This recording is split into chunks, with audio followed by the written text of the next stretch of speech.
భార్యాభర్తల మధ్య ఇప్పుడు గృహహింస జీవితంలో సాధారణంగా వచ్చే ప్రధాన తగాదాలు ఏంటి? ఇప్పుడు మనం రీసెంట్గా ఈరోజు చూసాం న్యూస్, ఉత్తరప్రదేశ్ నోయిడాకు సంబంధించి హస్బెండ్ వైఫ్ని పెట్రోల్ పోసి తగలబెట్టడం జరిగింది.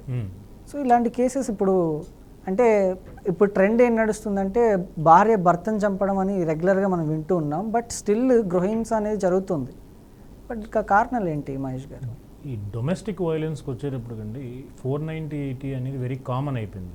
దానివల్ల చాలా వరకు మిస్యూజ్ జరుగుతుంది అని టైమ్ అండ్ అగైన్, అంటే ఒకటికి 2 సార్లు ప్రతిసారి కూడా కోర్ట్ అనేది కాషన్, అంటే ఒక జాగ్రత్తలు ఎట్లా ఉండాలి, అట్లాగే ఈ కంప్లైంట్ ఇవ్వాలి అంటే గైడ్ లైన్స్ ఎట్లా ఫ్రేమ్ చేయాలి, ఎవరెవరిని ఈ కేసెస్లో రోప్ చేయాలి అంటే ఇన్వాల్వ్ చేయాలి ముద్దాయిలుగా అంటే కనుక ప్రధానంగా వాళ్ళు తీసుకోవాల్సిన జాగ్రత్తలు ఏంటి, ఒకవేళ పెళ్ళి అయిన 7 సంవత్సరాల లోపు కనుక వాళ్ళు ఇట్లాంటి క్రూయల్టీ, ఆ గృహహింస ఏదైతే జరుగుతుందో దానికి గనక ఉంటే ఎవరెవరికి అది వర్తిస్తుంది అనేది మెయిన్గా చూసుకోవాలి. ఒకటి హస్బెండ్ యొక్క పేరెంట్స్ తర్వాత రిలేటివ్స్ ఎవరైతే ఉంటారో ప్రోద్బలం, అంటే హస్బెండ్ కానీ పేరెంట్స్ కానీ ఆ ప్రోద్బలం ఎవరైతే రిలేటివ్స్ చెప్తారో వాళ్ళని ఫోర్స్ చేసుకోవడం వల్ల ఈవిడ్ని ఎవరైతే subjecting cruelty in the sense వాళ్ళని ఎట్లా చేయొచ్చు అంటే మెంటల్గా, ఫిజికల్గా, సైకలాజికల్గా ఇట్లా వాళ్ళని ప్రెజర్ చేసి వరకట్నం వేధింపులు అంటారు. సో వాళ్ళని ఏదైతే ఎడిషనల్గా కావాలని కోరుకుంటారో ఇవన్నీ కూడా వీటి మీదకి రావచ్చు. ఇప్పుడు రీసెంట్ సినారియోలో ఇప్పుడు మనకి జనరల్గా ఏంటంటే రీసెంట్గా కూడా నిన్న ఒక మర్డర్ ఒకటి జరిగింది. ఆ అమ్మాయి ఏదైతే ఉందో వాళ్ళు ప్రేమించి పెళ్లి చేసుకున్నారు, వాళ్ళు సపరేట్గా ఒక చోట ఉంటున్నారు. అది అబ్బాయి ఏదో ర్యాపిడో డ్రైవర్గా చేస్తున్నారు, అమ్మాయి ఏదో కాల్ సెంటర్లో పనిచేస్తుంది. సో అమ్మాయి కూడా గర్భిణి అనేది కూడా విన్నాం మన న్యూస్లో మనం. సో అట్లాంటి అమ్మాయిని అతను ఎంత కిరాతకంగా చంపేశాడంటే బాడీని పీసెస్గా కట్ చేసి ఆ ఏదైతే పీసెస్ ఉంటాయో లెగ్స్ కానీ హ్యాండ్స్ కానీ సపరేట్గా తీసుకెళ్ళి డంప్ చేయాల్సిన సిచ్యువేషన్ కూడా వచ్చింది. అంటే అంత క్రూయల్ మైండ్ ఎందుకు వచ్చింది అనేది వాళ్ళిద్దరి మధ్యలో ఏం జరిగిందో కూడా మనం ఒకసారి, అది initial stages of crime register అయింది కాబట్టి కోర్స్ ఆఫ్ ఇన్వెస్టిగేషన్ అనేది ఎట్లా జరుగుతుంది అందులో మనం ఖచ్చితంగా చూసుకుని దాని గురించి మాట్లాడుకోవచ్చు. ఇంకా ప్రధానంగా ఈ కేసెస్ అనేది ఏదైతే ఫాల్స్ కేసెస్గా చెప్పబడతాయో, ఫాల్స్ కేసెస్ అంటే ఇన్ ద సెన్స్ ఇనీషియల్గా ఎవరైతే సబ్జెక్టింగ్ క్రూయాలిటీ వారు ఈ మ్యాట్రిమోనియల్ హోమ్లో గనక ఏదైతే వాళ్ళు ఇబ్బందులు ఫేస్ చేస్తూ ఉంటారో ఆ ఇబ్బందులన్నీ కూడా ఎక్స్ప్రెస్ చేయాలి. దాంతోపాటు ఎలిగేషన్స్, కంప్లైంట్లో వాళ్ళు 100 చెప్పచ్చు. ఇట్లా మా భర్త నుంచి ఇట్లా జరిగింది, మా అత్తగారి నుంచి ఇట్లా జరిగింది, మామగారి నుంచి ఇట్లా జరిగింది, వాళ్ళ బ్రదర్ ఇట్లా చేశారు, వాళ్ళ రిలేటివ్స్ ఇట్లా చేశారు, మమ్మల్ని ప్రెజర్ చేశారంటే ప్రతి దానికి కూడా కోర్టుకు కావాల్సింది ఏంటంటే సర్కమ్స్టాన్షియల్ ఎవిడెన్స్. ఏదైతే ఎవిడెన్స్ లేకుండా మనం ఎలిగేషన్స్ 100 పెట్టచ్చు, 100 కూడా ప్రూవ్ అవ్వవు. And very from the beginning ఏంటంటే ఇనీషియల్గా కూడా పెళ్ళైనప్పటి నుంచి చాలా కారణాల వల్ల వాళ్ళిద్దరి మధ్యలో వచ్చిన విభేదాలు ఏంటంటే ఇనీషియల్గా పెళ్లి చేసుకున్న తర్వాత ఆటోమేటిక్గా ఎట్లా ఉంటుందంటే అమ్మాయి ఒక సెట్ ఆఫ్ ఫ్యాక్ట్స్, అంటే వాళ్ళ పేరెంట్స్ కానీ వాళ్ళ ఫ్యామిలీ పరంగా ఉన్నాయి కానీ వాళ్ళు ఒక ఫ్యామిలీలో ఒక టైప్ ఆఫ్ ట్రెడిషన్ ఫాలో అవుతూ కొత్త వ్యక్తి దగ్గరికి వస్తారు. ఈ అబ్బాయికి ఉన్న ట్రెడిషన్స్ ఏంటంటే వాళ్ళకున్న ఫ్యామిలీ కల్చర్ కానీ వీళ్ళకి డిఫరెంట్ వ్యూస్ అనేది వచ్చేస్తూ ఉంటాయి. ఒకటి అమ్మాయికి నచ్చచ్చు, ఒకటి అబ్బాయికి నచ్చచ్చు. ఇక్కడ అడ్జస్ట్మెంట్ అనేది ఇద్దరికీ లేకపోతే వాళ్ళ కాపురాలు అనేది సాగవు. నెక్స్ట్ ఇంకోటి ఏంటంటే చిన్న విభేదాలు అనేది వెరీ కామన్ అండి. ఇప్పుడు డిఫరెంట్ వ్యూస్ ఉన్నప్పుడు అంటే నా వ్యక్తిగతంగా నాకు ఒక ఆలోచన ఉంటుంది, తన వ్యక్తిగతంగా తనకు ఒక ఆలోచన ఉంటుంది. ఈ ఎక్స్ప్రెస్ చేసుకునే విధానం కానీ చెప్పే విధానం కానీ లేదా ఒకసారి ఆయన ఓకే ఎస్ చెప్పిన దానికి నేను నో చెప్పాలా అనేది ఈ అడ్జస్ట్మెంట్స్ అంటే వాళ్ళిద్దరి మధ్యలో జరిగే సంభాషణని 3వ వ్యక్తి దగ్గర తీసుకొస్తే ఆటోమేటిక్గా పేరెంట్స్ కావచ్చు, ఇన్లాస్ కావచ్చు, అబ్బాయి పేరెంట్స్ వచ్చి డెఫినెట్గా అబ్బాయిని సపోర్ట్ చేస్తారు, అమ్మాయి పేరెంట్స్ వచ్చి అమ్మాయిని సపోర్ట్ చేస్తారు. ఇక్కడ సపోర్ట్ చేసేటప్పటికి ఏమవుతుందంటే వీళ్ళిద్దరి మధ్యలో దూరం పెరుగుతూ ఉంటుంది. ఈ డిస్టెన్స్ పెరిగిపోవడం వల్ల ఒకరి మీద ఒక అభిప్రాయ విభేదాలు అనేది స్టార్ట్ అవుతాయి. దానికి ఈ తోడు ఏమవుతుందంటే ఎవరైనా పెద్ద మనుషులు ఒక ఎల్డర్ వ్యక్తి కనుక వచ్చి కంప్లైంట్ ఇవ్వండి అమ్మ వాళ్ళ మీద, కంప్లైంట్ ఇస్తే కనుక వాళ్ళు దారిలోకి వస్తారంటారు. ఇఫ్ ఇన్ కేస్ అట్లాంటి కంప్లైంట్స్ కనుక ఇస్తే ఖచ్చితంగా పోలీస్ కౌన్సిలింగ్, ఫ్యామిలీ కౌన్సిలింగ్ అని ఒకటి జరుగుతూ ఉంటుంది. పోలీస్ కౌన్సిలింగ్ ఇచ్చేటప్పుడు విధానం అనేది ఎట్లా ఉంటుందంటే ఎల్డర్స్ ఒక టైప్ ఆఫ్ పెద్ద మనుషులుగా ఎవరైతే ఉంటారో వాళ్ళు ఒక టైప్ ఆఫ్ కౌన్సిలింగ్ ఇస్తారు. అంటే పోలీస్ స్టేషన్లో కౌన్సిలింగ్ జరిగేది ఏంటంటే ఫ్యామిలీ కౌన్సిలింగ్ అనేది కొంచెం హార్ష్గా ఉంటుంది. అంటే వాళ్ళ వే ఆఫ్ అప్రోచ్ అట్లాంటిది. వాళ్ళు రెగ్యులర్గా క్రిమినల్స్తో డీల్ చేస్తారు కాబట్టి ఒక హస్బెండ్ ఒక ముద్దాయిగా 498 కేసులో స్టేషన్కి వెళ్ళడం జరిగితే ఆటోమేటిక్గా వీళ్ళు ఏం చేస్తారంటే ఎందుకమ్మా ఇట్లాంటి చేశారని అడిగే పరిస్థితి అయితే ఉండదు. కొంచెం సీరియస్గా వాళ్ళు అడిగేటప్పటికి అక్కడ వాళ్ళకి ఏంటంటే ఈగో హర్ట్ అవును. ఆటోమేటిక్గా వీళ్ళిద్దరి మధ్యలో ఉన్న ఇష్యూస్ని సార్ట్ అవుట్ చేసుకుని with in the 4 corners of wall, అంటే 4 గోడల మధ్యలో జరిగిన విషయాన్ని వాళ్ళు కనుక సంభాషించుకుంటూ వారికే వాళ్ళే ఈ అభిప్రాయ విభేదాలు ఏదైతే ఉంటాయో వాళ్ళిద్దరి మధ్యలో మాట్లాడుకుంటూ వాళ్ళు దాన్ని కూర్చుని మాట్లాడుకుంటే సార్ట్ అవుట్ అయ్యే విషయాలు ఒక వ్యక్తిని ఇన్వాల్వ్ చేయడం వల్ల పెద్దవి అవుతూ ఉంటాయి. సో అట్లా దాన్ని ఏంటంటే ఎంతవరకు మ్యాక్సిమం కుదిరితే ఓపిక్గా పేషెంట్గా వెయిట్ చేయగలిగితే వాళ్ళకి ఆ సహనం అనేది కొంతకాలం అయితే ఖచ్చితంగా ఉండాలి. ఇప్పుడు రీసెంట్గా చాలా కేసెస్లో మనం చూసేది ఏంటంటే 1 month 2 months మ్యూచువల్ డివోర్స్కి వెళ్ళిపోతున్నారు. సో ఈ ట్రెడిషన్ ఇట్లా ఫాలో అయితే మనం ఫ్యూచర్ జనరేషన్కి ఎట్లాంటి మెసేజెస్ పంపిస్తాం? ఇప్పుడు పెళ్ళి అనేది ఒక టైప్ ఆఫ్ ట్రెడిషన్ మనం ఫాలో అయ్యేది. సో భార్యకి భర్త మీద, భర్తకి భార్య మీద ఉన్న నమ్మకాలు అనేది ఎవరికి ఉండట్లేదు. అటువంటి పరిస్థితిలో వాళ్ళు చిన్న చిన్న ఇష్యూస్కి కూడా విడాకుల దాకా వెళ్తున్నారంటే విడాకులు అనేది లాస్ట్ ఆప్షన్. ఇంకా చివరిగా ఇంకా నేను ఇతనితో కలిసి ఉండలేను, నా వల్ల కాదు, ఇతనితో ఉంటే ఇప్పుడు వేరే ఎగ్జాంపుల్ అంటే తన ఏదైనా చేస్తాడన్న భయం కానీ, లేదా ఇతనితో ఉంటే ఫైనాన్షియల్గా ఇంత లాస్ అవుద్ది కానీ, లేదా ఇతనికి వేరే వ్యసనాలు ఉన్నాయని కానీ నెంబర్ ఆఫ్ ఇష్యూస్ ఉండొచ్చు. బట్ ఇవన్నీ ఏంటంటే సార్ట్ అవుట్ చేసుకోగలిగినవా చేసుకోలేనివా అవి ముందు వీళ్ళు ఐడెంటిఫై చేసుకోవాలి. ఇది కనుక అట్లాగే సాగుతూ ఉంది మన వల్ల కాదు అనుకుంటే అప్పుడు అట్లాంటి ఏదైనా స్టెప్స్ తీసుకోవడంలో తప్పు లేదు. బట్ ఇనీషియల్గా చిన్న చిన్నవి తినడం విషయంలో, బయటికి వెళ్ళడం విషయంలో ఏదైనా సమ్ ఎంజాయ్మెంట్, ఎవరికైనా సరే పెళ్లి చేసుకున్న తర్వాత ఇట్లా ఎంజాయ్ చేయాలి అట్లా ఎంజాయ్ చేయాలన్న ఫీలింగ్ ఉంటుంది. బట్ అది ఏంటంటే కొంతమంది ఒక టైప్ ఆఫ్ వ్యూలో ఆలోచిస్తారు, కొంతమంది ఇంకో టైప్ ఆఫ్ వ్యూలో ఆలోచిస్తారు. ఏదైనా భార్యాభర్తల మధ్యలో జరిగిన విషయాలకి మూడో వ్యక్తి ఇన్వాల్వ్ అయితే ఆటోమేటిక్గా గొడవలు అవుతాయి. ఆ డిస్టెన్స్ పెరగకుండా ఉండాలంటే వాళ్ళే సార్ట్అవుట్ చేసుకోవాలి. ఇప్పుడు మామూలుగా భర్త లేకపోతే తల్లిదండ్రులు, బంధువుల మీద సాధారణంగా ఆరోపించే అనుమానాలు లేకపోతే ఆరోపణలు ఏంటి? ఒకవేళ తప్పుగా ఆరోపణలు చేస్తే చట్టం వారికి ఎలా రక్షిస్తుంది? ఈ 498 మిస్యూజ్లో అండి మోస్ట్ ఆఫ్ ది కేసెస్లో అమ్మాయి ఒక ఎలిగేషన్ అనేది భర్త మీద కానీ, భర్త యొక్క తల్లిదండ్రులు కానీ, లేదా వాళ్ళ యొక్క సిస్టర్ కానీ, బ్రదర్ కానీ, ఎవరైనా రిలేటివ్స్ వాళ్ళ మీద ఒక టైప్ ఆఫ్ ఎలిగేషన్ చెప్పేదానికన్నా ముందు ఈ కంప్లైంట్స్ ఇప్పుడు ఏమవుతున్నాయి అంటే లీగల్ అడ్వైస్ ద్వారా ఖచ్చితంగా వాళ్ళు రెడీ చేస్తున్నారు. ఆ ఖచ్చితంగా అనేది ఎందుకు చెప్తున్నానంటే వాళ్ళు ఈ సెక్షన్ యొక్క 498A డౌరీ ప్రొహిబిషన్ యాక్ట్ ప్రకారం వాళ్ళు ఎట్లా దీన్ని ఇంక్లూడ్ చేస్తే అందరినీ ఇన్వాల్వ్ చేయొచ్చు అనేది ఏంటంటే లైక్ వాళ్ళు నన్ను ప్రెగ్నెన్సీ వస్తే అబార్ట్ చేశారని కానీ ఫాల్స్ ఎలిగేషన్, లేదా మా అత్తగారు నన్ను కొట్టారు, మా అత్తగారు నన్ను తిట్టారు, మా అత్తగారు కానీ మా మావయ్య గారు కానీ అధిక కట్నం తీసుకురమ్మని నన్ను ఇబ్బంది పెట్టారు, లేదా మా ఆడబడుచు నన్ను ఇట్లా తిట్టింది, ఫోన్లో తిట్టిందని చాలామంది మీరు అబ్జర్వ్ చేయొచ్చు. చాలా కేసెస్లో నేను చూశాను. వాళ్ళు ఏంటంటే ఎక్కడో అంటే ఈ భర్త భార్య ఒక చోట ఉంటారు, పేరెంట్స్ ఒక చోట ఉంటారు, ఈ sister, brother in law, brothers వీళ్ళందరూ ఇంకొక చోట ఉంటారు. డైరెక్ట్గా కంప్లైంట్ ఒకటి పెట్టి వీళ్ళందరూ కలిసి కామన్ ఇంటెన్షన్తో మమ్మల్ని ఇట్లాగా అధిక కట్నం తీసుకురమ్మని ప్రోద్బలించి, నేను ఎప్పుడైతే నో అన్నానో మా వాళ్ళకి అంత కెపాసిటీ లేదని నేను చెప్తున్నానో నన్ను కొట్టడం, తిట్టడం, డౌరీ ఇవ్వకపోతే నేను చంపేస్తాను, మా అబ్బాయికి ఇంకో పెళ్లి చేస్తాను. ఇవన్నీ కూడా ఏంటంటే వేగ్ ఎలిగేషన్స్. అంటే ఇనీషియల్ స్టేజ్లో, కంప్లైంట్ స్టేజ్లో ఎవరు కూడా అది నిజమా అబద్ధమా నిర్ధారించే పరిస్థితి ఎవరి దగ్గర ఉండదు. The police has to they due course, అంటే పోలీసులు ఇన్వెస్టిగేషన్ చేసిన తర్వాత అందులోని విషయాలు ఎంతవరకు నిజం ఎంతవరకు అబద్ధం అనేది సర్కమ్స్టాన్షియల్ ఎవిడెన్స్ కూడా కలెక్ట్ చేసుకుని, ఇప్పుడు ఏదన్నా వీళ్ళు ఒక ఎవరైతే సిస్టర్ ఇన్లా అనే అతను ఆ సిస్టర్ ఇన్లా అనే ఆవిడ వచ్చి నన్ను కనుక ఇట్లా తిట్టింది అని చెప్తే దానికి సంబంధించినంతవరకు ప్రూఫ్ వీళ్ళు ఎవరు తీసుకురాలేరు. ఆ ప్రూఫ్స్ లేనప్పుడు ఏమవుతాయి అంటే వాళ్ళకున్న రెమెడీస్ ఏంటి? ఇప్పుడు ట్రయల్ కోర్టులో అంటే ఏదైతే కోర్టులో వాళ్ళు ఛార్జ్ షీట్ ఫైల్ చేసి, ఛార్జ్ షీట్ అనేది ఒక మ్యాజిస్ట్రేట్ కోర్టులో ఫైల్ చేస్తారు, అక్కడ డిశ్చార్జ్ పిటిషన్ ఫైల్ చేసుకోవచ్చు. నెక్స్ట్ అది సెకండ్ ఆప్షన్ ఏంటంటే నిజంగానే అన్ని ఎలిగేషన్స్ వేగ్గా ఉన్నాయని మనం కనుక ప్రూవ్ చేయగలిగితే హైకోర్టులో 482 CRPC అనేది ఒక ప్రావిజన్ ఉంటుంది. దాని ప్రకారం క్వాష్ పిటిషన్ ఫైల్ చేసుకోవచ్చు. ఖచ్చితంగా అట్లాంటి విషయాల్లో వాళ్ళు సక్సెస్ అయ్యే అవకాశం చాలా ఉంటుంది. ఎస్ మహేష్ గారు, మనతో మాట్లాడేందుకు కాలర్ అయితే ఉన్నారు, జిఎస్ రావు గారు విజయనగరం నుంచి. జిఎస్ రావు గారు వినిపిస్తుందా అండి? మేబీ కట్ అయినట్టుంది, మీరు మళ్ళీ కూడా ప్రయత్నించవచ్చు. అయితే ఇప్పుడు మామూలుగా సాధారణంగా 498 లేదా గృహహింస కేసుల్లో 41A నోటీస్ జారీ చేసే విధానం అనేది ఎలా ఉంటుంది మహేష్ గారు? సార్ మనకి సుప్రీంకోర్టు కొన్ని గైడ్ లైన్స్ ఫ్రేమ్ చేసింది ఈ కేసెస్లో. ఆల్రెడీ చాలా ఇష్యూస్లో ఇట్లాంటి కేసెస్ని చాలామంది వీడియోస్లో చెప్తా ఉన్నారు.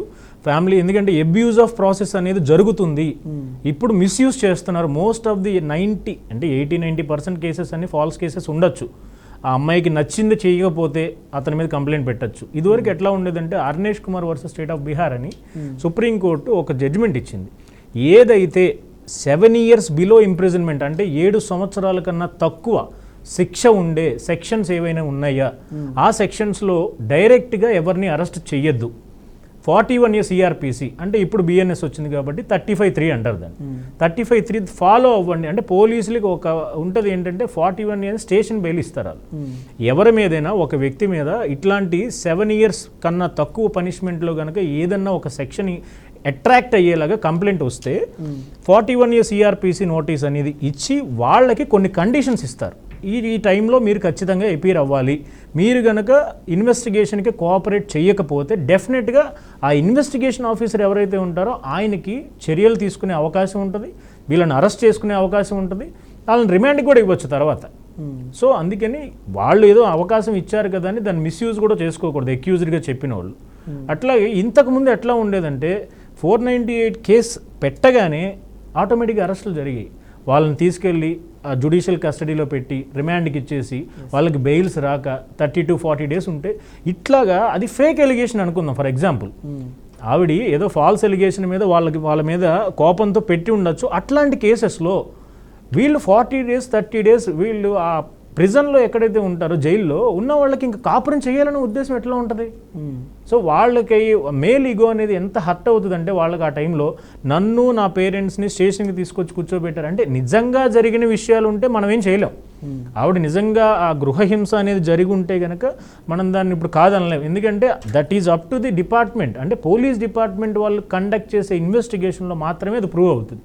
బియాండ్ అవన్నీ మనం చెయ్యాలి అంటే ఖచ్చితంగా ఎవిడెన్స్ ఉండాలి. ఒక ఎలిగేషన్ మనం చేసాం కొట్టేమన్నాం అంటే కొట్టిన దానికి ఖచ్చితంగా ప్రూఫ్ చూపించగలగాలి. కొట్టిన తర్వాత ప్రూఫ్ ఎట్లా చూపిస్తాం సార్ అంటారు.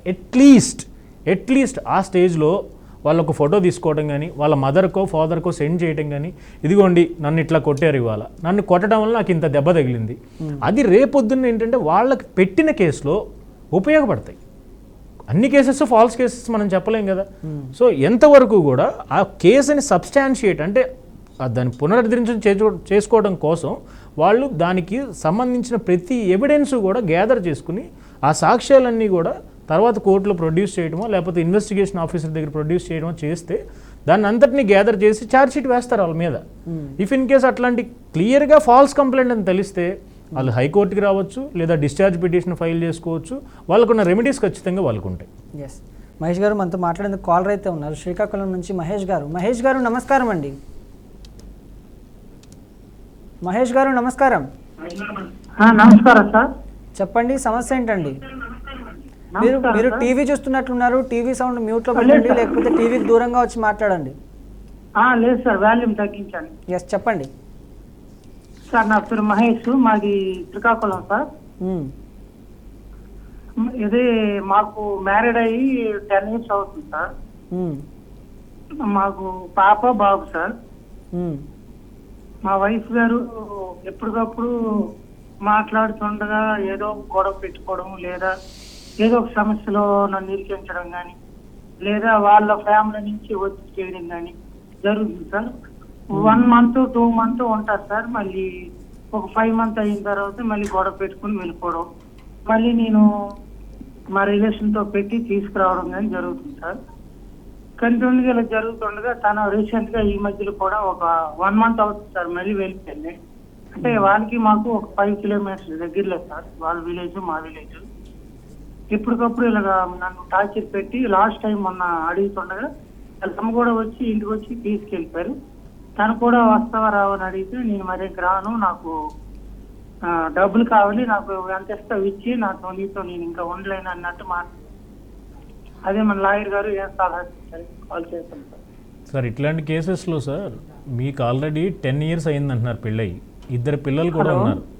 ఎస్ మహేష్ గారు మాటలు మీకు వినిపిస్తున్నాయి మహేష్ గారు? చెప్పండి సార్. అదే ఎస్ చెప్పండి మహేష్ గారు. హలో వినిపిస్తుందండి? అదే సార్, అంటే మాది ఒక మధ్యతరగతి కుటుంబం సార్ నాది. అర్థమైంది. నేనున్న రెమెడీస్ చెప్తాను మీకు. నేను రోజు కూలి పని చేసుకుంటాను సార్. ఉన్న దాంట్లో సర్వీస్ కొంటాను. ఎస్ మహేష్ గారు, ఒకసారి లాయర్ గారు మాటలు వినండి. Okay sir. ఇప్పుడు మీకు పెళ్ళయి 10 సంవత్సరాలు అయిందని చెప్తున్నారు. Hello hello. లాయర్ గారు మాటలు వినిపిస్తున్నాయండి మీకు? లేదు సార్, వినిపించట్లేదు సార్. హలో సార్, నమస్తే సార్. నమస్తే అండి, వినిపిస్తుందా నేను మాట్లాడేది? అదే సార్, ఏం సొల్యూషన్ చెప్తారని కాల్ చేశాను సార్. చాలా టార్చర్ పడుతున్నా సార్ తను. అదే, ఇప్పుడు దాకా మీ మీద మీ భార్య ఏదైనా కేసు పెట్టారండి? క్రిమినల్ కేసు కానీ వేరే కేసు? పెట్టారు సార్. ఇది వరకు మహిళా మండలం కేసు అని పెట్టారు. లేదా ఒకసారి అంటే వాళ్ళ నుంచి నేనేదో అడుగుతున్నాను అనేసి ఆ కేసు కూడా పెట్టారు సార్. ఏమైంది ఆ కేసు స్టేటస్ ఏంటి? 1 year కూడా కలిపి ఉండలేదు సార్. తను మా ఫ్యామిలీతో ఉండలేనంటే వేరేగా పైన ఇల్లు కట్టుకున్నాం. పైన అన్ని వాళ్ళు అమ్మ వాళ్ళు ఉంటారు, కింద మేము ఉంటాం సార్. ఓకే, కరెక్టే. ఆ కేసుల యొక్క స్టేటస్ ఏంటండి? ఏంటి సార్? కేసులు ఇప్పుడున్న పరిస్థితులు ఏంటి? ఇప్పుడున్న పరిస్థితులు అయితే తనైతే మా విలేజ్ లో పెద్దలు ఉంటారు కదా సార్, గొడవ అయ్యేటప్పుడు వస్తుంటారు కదా సార్. ఒక్క నిమిషం సార్. గొడవ అయ్యేటప్పుడు ఏదైనా వాళ్ళ రిలేషన్ కానీ మా రిలేషన్ కానీ చెప్తుంటారు కదా, వాళ్ళతో కాల్ చేయించాను సార్. ఇంకా ఎన్ని రోజులు ఉంటావు, రావా, పిల్లలతో ఉన్నావు కదా, అలా ఉంటే అవదు కదా, తనని నేను కావాలనుకుంటున్నాడు, నువ్వేం చేస్తున్నావు అంటే నేను ఇంకా రానంటే ఈ రోజు మార్నింగ్ కూడా కాల్ చేశాను. మార్నింగ్ కూడా కాల్ చేస్తే నేను ఇంకా రాను, నేను ఇంకా మరి ఇంకెక్కడ మా పిల్లలు మా అమ్మ వాళ్ళ ఇంటి దగ్గర చదివించుకుంటాను అని అంటున్నారు సార్. ఇప్పుడు మీకు ఆవిడతో కలిసి ఉండాలన్న ఉద్దేశం ఉందా, విడిపోవాలన్న ఉద్దేశం ఉందా? ఆవిడ కలిసి ఉండని అంటాను సార్. నేను మీ గురించి అడుగుతున్నా. అలాగే నేను లైఫ్ ఇచ్చాను సార్. మీ గురించి అడుగుతున్నానండి. కూడా ఇచ్చాను సార్. మీ గురించి అడుగుతున్నాను, మీ గురించి చెప్పండి. మీ ఆలోచన ఏంటి? ఆవిడతో ఉండాలనా లేకపోతే వద్దనుకుంటున్నారా? ఆవిడ వద్దని అంటాను సార్. ఎందుకంటే నా నుంచి నేను వద్దంటానని వెయిట్ చేస్తాను సార్ తను. మీ ఉద్దేశం ఏంటో చెప్పలేదు ఇంతకీ. మీరు ఉంటారా వద్దనుకుంటున్నారా అని అడిగా నేను. మీరు కలిపే ఉండాలనుకుంటాను సార్. సో మీరు ఒక పని చేయండి. తర్వాత మాకు పిల్లలు కలిగారు సార్. మహేష్ గారు, ఎన్నో బాధలు పడ్డాం. హలో మహేష్ గారు, నేను చెప్పేది ఒకసారి వినండి. చెప్పండి సార్. మీకు గనక కాపురం చేసే ఉద్దేశం ఉంటే ఆవిడకి కాపురానికి రమ్మని లాయర్ గారి ద్వారా ఒక నోటీస్ ఇవ్వండి. అవును సార్. ఇచ్చిన తర్వాత ఆవిడ ఒక రిప్లై ఇస్తారు దానికి. ఓకే. ఆవిడకి కాపురానికి రావడానికి ఇంట్రెస్ట్ ఉందా లేదా అనేది. అదే సార్. ఆవిడ ఆ రిప్లైలో నేను కాపురానికి రాను అన్నారు అనుకోండి. Okay sir. పిల్లల యొక్క వయసులు ఎంత? పిల్లలు బాబుకి ఇంకా రీసెంట్ గా 1 month అవుతుంది సార్. 4 years వచ్చింది. మైనర్స్ కాబట్టి మరి వాళ్ళ కస్టడీ ఖచ్చితంగా తల్లి దగ్గరే ఉండాలి. మరి వాళ్ళ పరిస్థితి ఏంటో కూడా మీరు ఆలోచించుకోవాలి ఒకసారి. నేను సార్ చిన్న రిక్వెస్ట్, నేను సార్ చిన్న రిక్వెస్ట్ సార్, నేను కూడా తల్లి దగ్గర పిల్లలు కాబట్టి నేను కూడా తల్లి దగ్గరే పిల్లల్ని ఇబ్బంది ఏం పెట్టలేదు. అమ్మ దగ్గరే ఉన్నారు సార్, వాళ్ళ దగ్గరే ఉన్నారు. ఓకే, సో మీరైతే నోటీస్ ఇవ్వండి ముందు. వర్క్ వెళ్ళి వచ్చి తోటలేదు సార్ మా అత్తారిల్లు. మీరు ముందు లాయర్ గారి ద్వారా నోటీస్ ఇవ్వండి కాపురానికి రమ్మని. ఆవిడ రాను అంటే కనుక అప్పుడు మీకున్న రెమెడీస్ ఏంటనేవి పర్సనల్గా ఇక్కడ లీగల్గా టీం ఉంటుంది కాబట్టి వాళ్ళు మిమ్మల్ని కాంటాక్ట్ చేస్తారు. తీరిగ్గా దాని గురించి మనం మాట్లాడటానికి అవకాశం ఉంటుంది. ఎస్, మేబీ కాల్ కట్ అయినట్టుంది, మీరు మళ్ళీ కూడా ప్రయత్నించవచ్చు. ఇప్పుడు భార్య తన అత్తమామల మీద మోసం చేశారని, లేకపోతే తన వస్తువులు తీసుకున్నారని, లైక్ బంగారం కావచ్చు, ఇంకేదైనా కావచ్చు, అలా ఆరోపించింది. అలా ఆరోపించిన తరుణంలో ఈ ప్రాసెస్ ఎలా ఉంటుంది, దర్యాప్తు ప్రక్రియ అనేది ఎలా ఉంటుంది మహేష్ గారు? ఈ మధ్యలో సార్ చాలా కేసెస్లో నేను కూడా పర్సనల్గా చూశాను. 498 కేసెస్లో most of the common sections ఏంటంటే 498A డౌరీ ప్రొహిబిషన్ 3-4 యాక్ట్ పెడతారు. ఈ మధ్య కొత్తగా ఏమొచ్చిందంటే 420, 323, 324 అని. ఇవి ఏం చెప్తాయంటే భర్త భార్యని లేదా భర్త యొక్క పేరెంట్స్ కానీ భర్త యొక్క రిలేటివ్స్ కానీ మోసం చేయటం అనేది జరిగిందా లేదా, మోసం చేశారని చెప్తారు వాళ్ళు. మోసం అంటే ఎట్లాంటి మోసం చేశారు, లేదా దొంగతనం. రీసెంట్గా ఒక కేసులో నేను చూసింది కూడా, మా అత్తగారు నా గోల్డ్ దొంగతనం చేశారు. గోల్డ్ అంటే ఆ అమ్మాయి ఏదైతే ఇంటి దగ్గర నుంచి తెచ్చుకున్నారో ఆ గోల్డ్ని అత్తగారు దొంగతనం చేశారని కేసులో పెట్టారు. ఇప్పుడు జనరల్గా ఏం జరుగుతుందంటే పెళ్ళి అయిపోయిన తర్వాత అమ్మాయికి ఏదైతే ఆభరణాలు కానీ ఆర్నమెంట్స్ కానీ వాళ్ళ పేరెంట్స్ పెట్టారో అవి తీసుకుని వాళ్ళ అత్తగారింటికి వస్తారు ఆటోమేటిక్గా. వచ్చిన తర్వాత ఆ వస్తువు అనేది అత్తగారి దగ్గర ఉందా కోడల దగ్గర ఉందా అనేది వాళ్ళకి ఎట్లా తెలుస్తుంది? లేదు పెళ్లి టైంలో ఈ టైప్ ఆఫ్ గోల్డ్ ఆర్నమెంట్ కానీ నెక్లెస్ కానీ సమ్ ఏదైనా ఒకటి పెట్టారని ప్రూఫ్ ఎట్లా ఉంటుంది? ఈ ఎలిగేషన్స్ అన్నీ ఏంటంటే ఒక దొబ్బేశారు లేదా వాళ్ళు కనుక ఇట్లా తీసేసుకున్నారు, వాళ్ళు దాచేశారు, పోగొట్టేశారు అని ఎలిగేషన్స్ అనేవి 100 పెట్టచ్చు. ఇట్లాంటి ఎలిగేషన్స్ పెట్టినప్పుడు అవి ఎంతవరకు ప్రూవ్ అవుతాయి? ఇవనేది ఇప్పుడు థెఫ్ట్ అనేది ఒక హ్యాబిచువల్ అఫెండర్. ఎవరన్నా ఒక వ్యక్తి దొంగతనాలు చేసే వ్యక్తి పలానా ఇంకొక దొంగతనం చేస్తే పోలీసులు కూడా ఒక ఐడియా ఉంటుంది, వీడు ప్రీవియస్గా వీడి మోడస్ ఆపరెండి ఇట్లా ఉంటుంది కాబట్టి ఆడ అరెస్ట్ అయితే వాళ్ళు అది ఎట్లా రికవర్ చేసుకోవాలని ఆలోచిస్తారు. బట్ ఇక్కడ ఫ్యామిలీ కేసెస్కి వచ్చేటప్పటికి ఇది very sensitive issue. Sensitive issues అంటే ఒక అత్తగారు కోడల యొక్క బంగారం దొబ్బేశారు అంటే, దొంగిలించడం అంటే ఆ దొంగిలించిందని ఎట్లా రికవర్ చేస్తారు? సో ఇవేంటంటే ఒక ఆరోపణ చేయటం అనేది చాలా ఈజీ. ఇప్పుడు చాలా కేసెస్లో రీసెంట్గా కూడా నేను ఒక సోషల్ మీడియాలో చూశాను, సెలబ్రిటీస్ ఇష్యూ అది. వాళ్ళు కూడా ఏంటంటే నెంబర్ ఆఫ్ ఎలిగేషన్స్, అది అసలు ప్రూవ్ అవుతాయా లేవా అనేది ఏం కూడా లేదు. ప్రూవ్ అవ్వకుండా మనం 100 ఎలిగేషన్స్ పెట్టినా అవన్నీ కూడా కోర్టుకి కావాల్సింది ఏంటంటే సాక్ష్యాధారాలు మాత్రమే. అప్రస్తుత మిగిలిన విషయాలన్నీ అతను ఏం చేశాడు అంటే చేసి ఉండొచ్చు, చేసి ఉండకపోవచ్చు, మనం ఎట్లా డిసైడ్ చేస్తాం అవన్నీ ఈ స్టేజ్లో? సో అట్లాగే వేగ్ ఎలిగేషన్స్ ఏదన్నా కనుక పెట్టడం జరిగితే కనుక అవన్నీ ప్రూవ్ చేయడం అనేది జరగదు. కాబట్టి వాళ్ళు ప్రాపర్ అడ్వైస్ తీసుకోకుండా అన్నెసెసరీ ఎలిగేషన్స్ పెట్టిన తర్వాత వన్స్ కంప్లైంట్ రిజిస్టర్ అయిన తర్వాత ఎవరు కూడా వెనక్కి తిరిగి చూసి కాపురం చేస్తానన్న పరిస్థితులు అయితే రావు. ఎవరికైనా సరే వన్స్ కంప్లైంట్ రిజిస్టర్ అయితే వాళ్ళు ఇట్లాంటి అమ్మాయిని నేను అనుకోలేదు, ఈ రోజు వరకు నేను ఎప్పుడు పోలీస్ స్టేషన్లో అడుగు పెట్టలేదు, నీ వల్ల ఫస్ట్ టైం నేను అడుగు పెట్టాను, ఇట్లాంటివి ఏంటంటే నువ్వు ఇంత దూరం వచ్చి మమ్మల్ని మా కుటుంబాన్ని ఇంత అన్యాయం చేసావన్న కోపంతో ఇంకా వాళ్ళు కాపురం చేయాలన్న ఆలోచనకు రారాలు. బెటర్ నా సజెషన్ ఏంటంటే ఇఫ్ ఇన్ కేస్ ఎవరికైనా ఈ మ్యాట్రిమోనియల్ హౌస్ ఏదైతే దాంపత్య జీవితం అనేది గడిపే సమయంలో ఏదన్నా ఒక ఇష్యూస్ అనేది రైజ్ అయితే ఈ సోషల్ యాక్టివిస్ట్స్ కానీ ఎవరన్నా కూడా ఫ్యామిలీ కౌన్సిలింగ్స్ ఇస్తున్నారు. అది ఒక ప్రైవేట్ స్పేస్, అది వాళ్ళకి ప్రైవేట్ స్పేస్ అంటే మూడొక వ్యక్తి వచ్చే అవకాశం అయితే అందులో చాలా తక్కువ ఉంటుంది.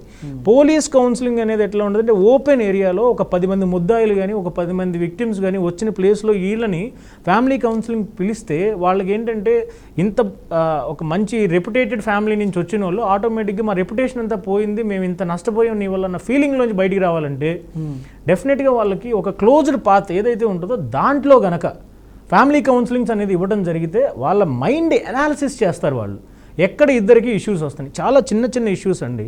ఇప్పుడు వీళ్ళిద్దరికి ఏంటంటే ఆవిడకి ఒకటి నచ్చుద్ది, ఈయనకి ఒకటి నచ్చుతారు. ఈ ఇష్యూస్ వల్ల ఏమవుద్దంటే అన్నెసెసరీగా పేరెంట్స్ని వాళ్ళ రిలేటివ్స్ని వాళ్ళు అట్లా చేశారు ఇట్లా చేశారు చిన్న చిన్న ఇష్యూస్ అన్నీ కూడా కంప్లైంట్లో రాసుకుని అవి ఏమీ ప్రూవ్ అవ్వని తెలుసు.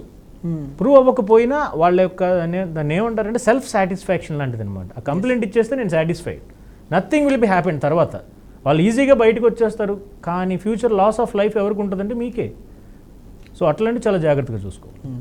మరో కాలర్ అయితే ఉన్నారు మహేష్ గారు, శ్యామ్ సుందర్ గారు నిజామాబాద్ నుంచి. శ్యామ్ సుందర్ గారు నమస్కారం అండి. నమస్కారం సార్. చెప్పండి సమస్య ఏంటండి? సమస్య మా మిస్సెస్ 498 కేసు పెట్టింది సార్. నాకు 2000లో పెళ్లి జరిగింది సార్. తర్వాత 2005లో మా పాప పుట్టింది. 2 సంవత్సరాలు బాగానే చేసింది. తర్వాత నాకు ఫాల్స్ కేసు పెట్టింది 498 కేసు. నేను హాస్పిటల్లో కూడా అప్పుడు ఉన్నాను. అయితే ఎందుకంటే ఆమెకి ఇష్టం లేదు సార్. తర్వాత ఇప్పుడు ఆమెకి ఏమైనా వాళ్ళ అమ్మ వాళ్ళ నాన్న వాళ్ళ చెల్లెల మాటలు బాగా వింటాదండి. ఇక్కడ ఏం జరుగుతుంది ఏం చేస్తుంది అన్ని కూడా వాళ్ళకి చెప్తుంటది. నేనేం చేశాను, 3వ వ్యక్తి వద్దు, మనం ఏమైనా ఉన్నా కూడా పరీక్ష చేసుకుందాము అంటే ఇన్ఫ్లుయెన్స్ అంటే వేరే వాళ్ళు చెప్పింది ఇన్ఫ్లుయెన్స్ ఇంత అవుతుంది అనమాట. వేరే వాళ్ళు చెప్పింది నమ్ముతుంది బాగా, మనం చెప్పింది నమ్మదు. 2 సంవత్సరాలు ఉన్నది. తర్వాత పొయ్యి వస్తుండు 2 నెలలు ఇక్కడ ఉంటుంది, ఒక 6 నెలలు ఎక్కడ ఉంటుంది సార్. పుట్టింట్లో 2 నెలలు ఉంటుంది, 6 నెలలు ఎక్కడ ఉంటుంటుంది. ఏమి మరి ఇట్లా నువ్వు చేస్తున్నావు అంటే వాళ్ళ ఇంటికి పోయి నా మీద 498 ఫాల్స్ కేసు పెట్టింది సార్. 2017లో కేసు పెట్టింది నా మీద. వాళ్ళు ఏం చేస్తారు, ఇప్పుడు ఆమె కాపురానికి రాదు. వాళ్ళు ఏం చేస్తున్నారంటే పోలీసు వాళ్ళు కూడా ఫాల్సిఫికేషన్ కౌన్సిలింగ్ చేయకుండా కౌన్సిలింగ్ కూడా ఇవ్వకుండా ఆమె మీద ఫాల్స్ కేసు పెట్టారు సార్. ఇది 2016లో కేసు పెట్టారండి. ఇప్పటి వరకు స్టేటస్ లేదు, ఏం లేదు. ఆమె ఏం మాట్లాడుతుందంటే నాకేమి ఇష్టం అంటే కాపురానికి రాదు. వాళ్ళు ఏంటంటే ఇప్పుడు నా దగ్గర నుంచి రొక్కం మనీ గుండాలని చూస్తున్నారు సార్. ఒక 15 లక్షల డిమాండ్ చేస్తున్నారు. నేను అంత ఇచ్చుకోలేను. వాళ్ళు ఏంటంటే ఇక్కడ నా దగ్గర నీకు ఎంత గుండాలి, ఎంత చేయాలి, అట్లయితే కాపురానికి రాను, నాకే ఇస్తామని మాట్లాడుతుంది ఆమె. మా అమ్మ మీద మా అక్క చెల్లెల మీద కూడా పెట్టింది. వాళ్ళు పోలీసులు కూడా ఎటువంటి ఎంక్వైరీ చేయకుండా నన్ను వచ్చి తీసుకెళ్లారండి. ఓకే సార్, ఓన్లీ 498 ఒకటేనా సార్, ఇంకేమైనా ఉన్నాయా సార్ కేసులు? ఆ 498 ఒకటే పెట్టిందండి. 498 పెట్టింది. అది ఏం చేసిందంటే మా పాప 2005లో పుట్టిందండి. ఆడపిల్ల పుట్టిందని నేను ₹1,00,000 2,00,000 తీసుకురమ్మని ఫాల్ట్ కేసు పెట్టింది. ఎప్పుడు పెట్టింది? మా పాప పుట్టింది 2005లో. కేసు పెట్టింది 2017లో.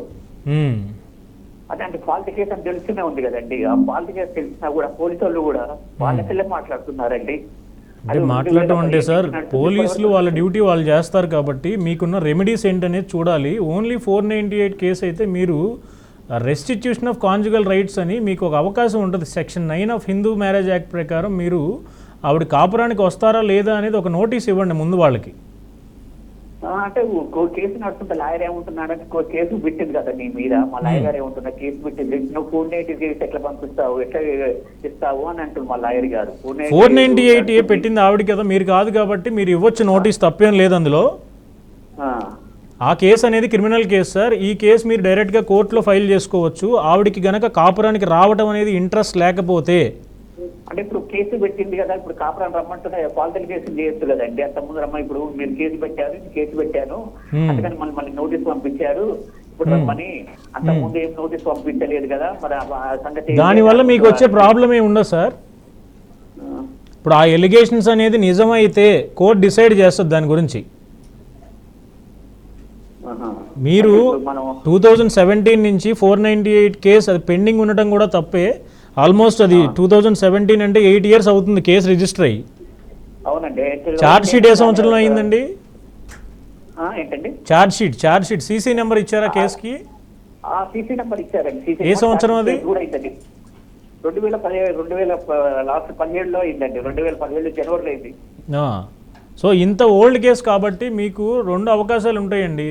ఆ కేసులో కనుక వాళ్ళు ఏమీ ప్రూవ్ చేసుకోలేకపోతే మీరు హైకోర్టుని అప్రోచ్ అవ్వచ్చు.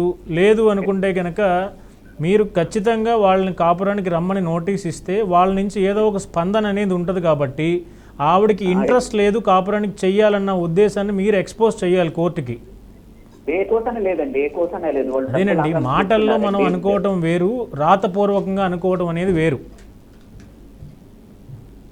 మీరు అది ఎస్టాబ్లిష్ చేయాలి అంటే కనుక మీ వరకు మీ బోనఫైడీస్ ఏంటి అనేది మీరు చూపించాలి కోర్టుకి. మీరు కాపురానికి మీకు చేసే ఉద్దేశం ఉంటే మీరు ఎందుకు ఇనిషియేషన్ తీసుకోలేదని అడుగుతారు కోర్టు రేపు పొద్దున్న. అవునండి. అందుకని మీరు ఒక నోటీస్ ఇచ్చి ఇఫ్ ఇన్ కేస్ ఆవిడ రాలేదనుకోండి మీరు డివోర్స్కి ఫైల్ చేయండి. ఇప్పుడు అంటే హైకోర్టులో కేసు వేసుకోవచ్చా లాయర్ గారు, వకీల్ గారు? ఏదండి, అర్థం కాలేదు. హైకోర్టులో ఇప్పుడు పిటిషన్ వేసుకోవచ్చు. ఆ కోర్టులో కేసు నడుస్తుందంటే మా లాయర్ ఈ కోర్టులో కింది కోర్టులో కేసు నడుస్తున్నప్పుడు పై కోర్టులో కేసు వేయకూడదని ఆయన అంటున్నాడు. అదంతా వరకు కరెక్ట్? అది అట్లా కాదులేనండి. ఆ కేసు కనుక ఫాల్స్ కేసు అని మీకు ఖచ్చితంగా నమ్మకం ఉంటే మీరు హైకోర్టులో ఏ స్టేజ్లో ఉన్నా సరే క్వాష్ పిటిషన్ అనేది ఫైల్ చేసుకోవచ్చు. ఎటువంటి ప్రూఫ్ లేవండి. నేను వేరిచ్చానని చేశాను కనీసం చెప్పకపోతే ఎటువంటి ప్రూఫ్ లేవు. నేను కాల్ తెగలేసాను సార్, నా దగ్గర ప్రూఫ్లు ఉన్నాయి, పక్కా ప్రూఫ్లు ఉన్నాయి సార్. అర్థమైంది సార్ మీరు చెప్పేది. కాకపోతే ఇంత డిలే ఉంది కాబట్టి దాన్ని హైకోర్టు కూడా ఇమీడియట్గా రెస్పాండ్ అవ్వాలన్నా కూడా ఇన్ని సంవత్సరాలు మీరు ఎందుకు వెయిట్ చేశారు అన్న క్వశ్చన్ మీకు కూడా వస్తుంది. కాకపోతే మీకు ప్రాపర్ రెమెడీస్ అనేది ఉందా లేదా అనే దానికి చెప్పేదానికన్నా మీరు ఒక లీగల్ అడ్వైజ్ అనేది కొంచెం చేంజ్ చేసుకుంటే మీకు ఏదైనా అవకాశాలు ఉంటే ఖచ్చితంగా చెప్తారు సార్. శ్యామ్ సుందర్ గారు, మనం న్యాయవేదిక కార్యక్రమం స్టార్టింగ్ నుంచి మనం ఒకటే చెప్తున్నాం, మీరు చూస్తున్నారో లేదో నాకు తెలిసి. ఏంటంటే మీరు ఎంచుకునే ముందే ఒక మంచి లాయర్ని ఎంచుకోవాలి. మీరు ఎంచుకునే ముందే మంచి అడ్వకేట్ని ఎంచుకోవాలి. ఆయనకు అన్నీ తెలుసుంటే ఆ కేసుని ఎలా మలుపు తిప్పాలనేది ఆయన చూసుకుంటాడు. సో బీఆర్కే న్యూస్ పెట్టిన తర్వాత అవగాహన వచ్చిందండి. చాలా మంచి చేస్తున్నారు. బీఆర్కే న్యూస్ పెట్టింది మాకు లా గురించి అన్ని తెలిసినాయండి. మీరు చాలా మంచి కార్యక్రమం అండి. మీరు పెట్టిన కానీ కొంచెం మాకు న్యాయం లేని అవగాహన, లా మీద చట్టం మీద అవగాహన వచ్చిందండి. అంతకుముందు లా గురించి చట్టం గురించి భయపడిపోయాం. మీ న్యూస్ బీఆర్కే న్యూస్ పెట్టిన కానీ ఇప్పుడు మాకు చట్టం అవగాహన వచ్చిందండి. Thank you so much. నేను ఏమంటున్నా అంటే అదే అండి మీకు చెప్తున్నాను. ఫస్ట్ నుంచి మేము చెప్పేది ఒకటే, ఎంచుకునే ముందే ఒక మంచి లాయర్ని ఎంచుకోండి, మంచి అడ్వకేట్ని ఎంచుకోండి. వాళ్ళకి అన్నీ తెలుసుంటే ఆ కేసుని ఛేదించగలరు. లేకపోతే కొంచెం కష్టంగా ఉంటుంది. కొంతమంది లాయర్స్ కూడా అటు ఇటు ఉంటారు. సో చూసి ఎంచుకోవడం అనేది మెయిన్ థింగ్ అనమాట ఇక్కడ. ఓకే, మీరు 6 తర్వాత కూడా మళ్ళీ కాల్ చేయొచ్చండి. మా వాళ్ళు మీ లీగల్ టీం మీ నంబర్ తీసుకుంటారు, మీకు కాల్ చేస్తారు. శ్యామ్ గారు, అయితే కొన్నిసార్లు మహేష్ గారు ఆత్మహత్య చేసుకున్న ఒక భార్య, ఆమె యొక్క తల్లిదండ్రులు అత్తమామల పైన కానీ భర్తపై కానీ ఆరోపణలు చేస్తున్నారు. వరకట్నం ఏ రీజన్ అయినా కూడా వరకట్నం అని చెప్పి వరకట్నం కోసమే వేధించి ఆత్మహత్య జరిగింది అని చెప్పి ఆరోపిస్తుంటారు. ఒకవేళ తప్పుడు ఆరోపణ అనుకోండి, ఆ తప్పుడు ఆరోపణని దాని నుంచి రక్షించుకోవాలంటే వీళ్ళు ఏం చేస్తే బాగుంటుంది అంటారు? లేకపోతే లీగల్గా వీళ్ళకు ఉన్నటువంటి రక్షణలు ఏంటి? సార్, ఇందులో 2 types ఆఫ్ ఇష్యూస్ ఉంటాయి. ఒకటి వచ్చేటప్పటికి నిజంగానే ఆ వరకట్న వేధింపులకి బాధితురాళ్ళు ఉంటారు. అట్లాగే వరకట్నానికి బెదిరింపులు లేదా ఇట్లాంటివి బాధితురాళ్ళు లేకపోయినా సరే కొంతమంది ఫాల్స్ ఎలిగేషన్స్ పెడతారు. మనం 2 వ్యూస్లోనూ చూసుకుంటే గనక ఇఫ్ ఇన్ కేస్ ఒక డౌరీ డెత్, దీన్ని 304Bగా ట్రీట్ చేస్తారు. దాన్ని డౌరీ డెత్ అంటే గృహహింస వల్ల చనిపోయింది అనేది ఎలిగేషన్ కనుక మనం పెట్టాలి అంటే, ఒకటి భర్త నుంచి కానీ భర్త యొక్క తల్లిదండ్రుల నుంచి కానీ ఖచ్చితంగా వేధింపులు ఉన్నాయనేది ఎవరైతే కంప్లైంట్ ఇచ్చారో వాళ్ళు ప్రూవ్ చేయాలి. కొన్ని కేసెస్లో ఏదైతే సూసైడ్ చేసుకుంటాం లేదా ఆ గృహహింస వల్ల మాత్రమే ఆవిడ చనిపోయారని కనుక ప్రూవ్ చేయాలి అంటే డెఫినెట్గా అది ఏదైతే వీళ్ళు మ్యాట్రిమోనియల్ లైఫ్ అనేది లీడ్ చేస్తున్నారో ఆ ఇంట్లో మాత్రమే డెత్ అనేది జరిగి ఉండాలి ఒకటి. నెక్స్ట్, ఆ డెత్ జరగడానికన్నా ముందు ప్రీవియస్ ఇన్సిడెంట్స్ అంటే ప్రైయర్గా ఆ ఇష్యూ జరగడానికన్నా ముందు ఏదన్నా పోలీస్ కంప్లైంట్స్ కానీ ఏదన్నా ఒక పెద్ద మనుషుల దగ్గర వీళ్ళిద్దరి మధ్యలో వచ్చిన తగాదాలను సాల్వ్ చేయడానికి కానీ ఏదన్నా ఇనిషియేషన్ జరిగిందా, లేదా అబ్బాయి యొక్క వ్యక్తిత్వం గురించి మనకు చెప్పడానికి, అబ్బాయి ఇట్లాంటివి ఫాల్స్గా చేస్తూ ఉంటాడు, అబ్బాయి ఇట్లా అమ్మాయిని వేధిస్తూ ఉంటాడు అని ప్రూవ్ చేయడానికి ఏదన్నా ఒక సబ్స్టాన్షియల్ ప్రూఫ్ అనేది ఖచ్చితంగా ఉండాలి.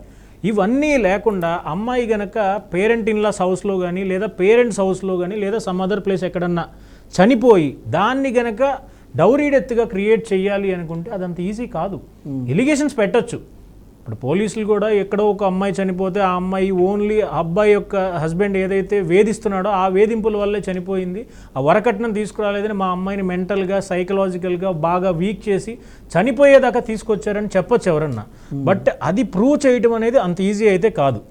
సో ఇవన్నీ ఏంటంటే ఫాల్స్ ఎలిగేషన్స్ అనేది చెప్పచ్చు. అది నేను ఇందాక చెప్పినట్లుగా ప్రైయర్ కంప్లైంట్స్, ఇన్సిడెంట్స్ వాళ్ళిద్దరి మధ్యలో జరిగింది నిజంగానే విభేదాలు ఉంటే కనుక ఏదన్నా ఒక సమ్ ఎక్స్టెంట్లో ఆ అమ్మాయి ఫాదర్కో మదర్కో బ్రదర్కో ఎవరికన్నా ఇట్లాగా మా హస్బెండ్ ఇట్లా నన్ను ట్రీట్ చేస్తున్నారు, హెరాస్ చేస్తున్నారు, physical abuse, mental abuse, psychological abuse, ఇట్లా ఇవన్నీ ఉన్నాయి అని ఎప్పుడుగైనా కనుక ఈ చనిపోయే డేట్ అయితే ఏదైతే ఉందో దానికి ముందు కనుక ఇన్సిడెంట్స్ జరిగి ఉంటే అవన్నీ ఖచ్చితంగా పరిగణనలో తీసుకుంటారు. ఇన్ కేస్ ఇక్కడ ఆ అమ్మాయి ఏదైతే ఇన్లాస్ హౌస్లో అత్తగారు మావయ్య గారు ఉన్న ఇంట్లో చనిపోకపోయినా వేరే చోట చనిపోయినా సరే ఇట్లాంటి ఎవిడెన్సెస్ కానీ ఏదన్నా ప్రీవియస్గా జరిగిన పెద్ద మనుషుల సమక్షంలో జరిగిన ఇష్యూస్ కానీ వాళ్ళ మధ్యలో జరిగిన సంభాషణ కానీ ఉంటే దాన్ని ప్రైమా ఫేసీగా తీసుకుని డెఫినెట్గా వాళ్ళందరినీ అక్యూజ్డ్గా పెడతారు, అరెస్టులు చేయడం జరుగుతుంది, రిమాండ్కి ఇవ్వడం జరుగుతుంది.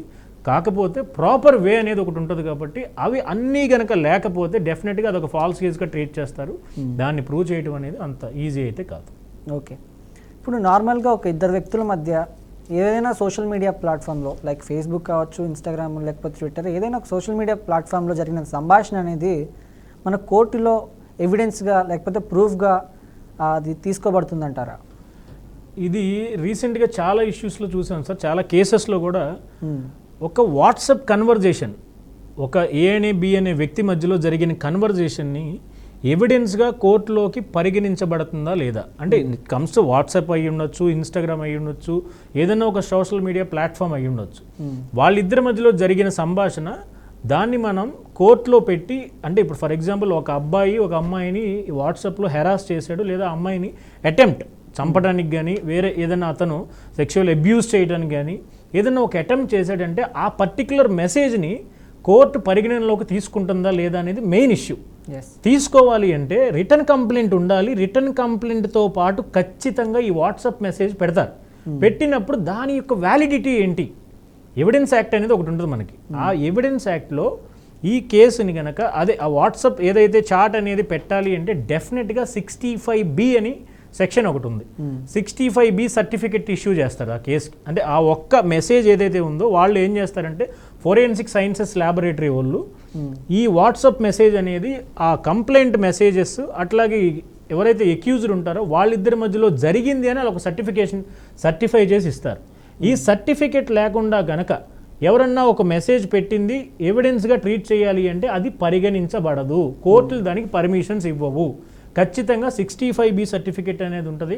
అది ప్రాపర్ లీగల్ అడ్వైజ్ ఇస్తే ఆ మెసేజెస్ అన్నిటికీ ఎలా 65B సర్టిఫికెట్ తెచ్చుకోవాలో అడ్వకేట్స్ అడ్వైజ్ చేస్తారు. అది తీసుకుని కంప్లైంట్ ఇస్తే డెఫినెట్గా శిక్ష పడే అవకాశాలు చాలా ఉంటాయి అందులో. ఎస్. ఇప్పుడు మామూలుగా క్రిమినల్ కేసుల్లో ఈ టెక్నికల్ ఎవిడెన్స్ దాని పాత్ర ఎలా ఉంటుంది? ఇప్పుడు దర్యాప్తు అధికారి నిందితుడు ఇచ్చాడు, కొన్ని ఎవిడెన్సెస్ ఇచ్చాడు, ఆ ఎవిడెన్స్ని పట్టించుకోవట్లేదు, ఆ ఎవిడెన్స్ని తీసుకోవట్లేదు. అలాంటి సందర్భాల్లో నిందితుడికి ఎలాంటి అవకాశాలు ఉంటాయి, అతను ఏం చేసుకోవచ్చు? సార్ ఇప్పుడు మనం మాట్లాడుకున్నట్టు ఈ ఫ్యామిలీ కేసెస్లో ఈ వేరే చోట ఉన్న వ్యక్తిని విట్నెస్గా పెడతారు కొన్ని కేసెస్లో. ఫర్ ఎగ్జాంపుల్ ఏంటంటే 498లో డొమెస్టిక్ వైలెన్స్ జరిగిందని పక్కన నైబర్హుడ్ ఎవరైతే ఉంటారో వాళ్ళని విట్నెస్గా పెట్టచ్చు. లేదా వీళ్ళ మేనమావ నేను అక్కడే ఉన్నాను ఆ రోజు, అమ్మాయి నేను ఉండంగానే అబ్బాయి అమ్మాయిని కొట్టాడనో ఇంకోటి రీజన్స్ చెప్పచ్చు. చెప్పినప్పుడు అతని ప్రజెన్స్ సీన్ ఆఫ్ అఫెన్స్లో ఉందా లేదా అనేది ఎట్లా ప్రూవ్ చేయాలి? ఇక్కడ టెక్నికల్ ఎవిడెన్స్ అనేది ఎట్లా యూజ్ అవుతుంది కేసుని ఎస్టాబ్లిష్ చేయడానికి అంటే ఈ సెల్ ఫోన్ టవర్స్ వల్ల సిగ్నల్ ట్రేస్ అవుట్ చేసి వాళ్ళు ఆ పర్టికులర్ టవర్ దగ్గర ఆ రోజు ప్రజెంట్ అయి ఉన్నారా లేదా. ఎందుకంటే ఎఫ్ఐఆర్లో ఎప్పుడైనా టైమ్, డేట్, ఆ సీన్ ఆఫ్ అఫెన్స్ డేట్ క్లియర్గా రాస్తారు వాళ్ళు. ఆ పర్టికులర్ టైంలో ఈ సెల్ నెట్వర్క్ ఎవరైనా కవరేజ్ ఏరియా తీసుకోవాలి అనుకుంటే కనుక ఈ విట్నెస్ ఎవరైతే ఉన్నాడో ఆ విట్నెస్ కనుక టెక్నికల్ ఎవిడెన్స్ అనేది కోర్టుకి ప్రొడ్యూస్ చేయగలిగితే అతని ప్రెజెన్స్ అనేది ఆ రోజు ఉందా లేదా అనేది అక్కడ అర్థమైపోతుంది. ఈ జనరల్గా ఈ ఛార్జ్ షీట్ వేసేటప్పుడు ఫైనల్ రిపోర్ట్ ఏదైతే ఇన్వెస్టిగేషన్ చేసిన తర్వాత ఫైనల్ రిపోర్ట్ అనేది వేస్తారో ఫైనల్ రిపోర్ట్స్లో మ్యాక్సిమం ఏ పోలీస్ ఆఫీసర్ కూడా ఇగ్నోర్ చేస్తారు. టెక్నికల్ ఎవిడెన్స్ అనేది ఎందుకు బాగా క్రూషియల్ అనేది అక్కడ అర్థమవుతుంది. ఇగ్నోర్ చేసినప్పుడు ఎవరన్నా ఈ టెక్నికల్ ఎవిడెన్స్ని సెక్యూర్ చేసుకుని ఆ విట్నెస్ ఎవరైతే ఐ విట్నెస్గా చెప్పబడుతున్నాడో అతను ఆ రోజు అక్కడ లేడు అనేది కనుక మనం ప్రూవ్ చేయగలిగితే కోర్టులో ఖచ్చితంగా కేసు ఎక్విట్లో అయిపోతుంది.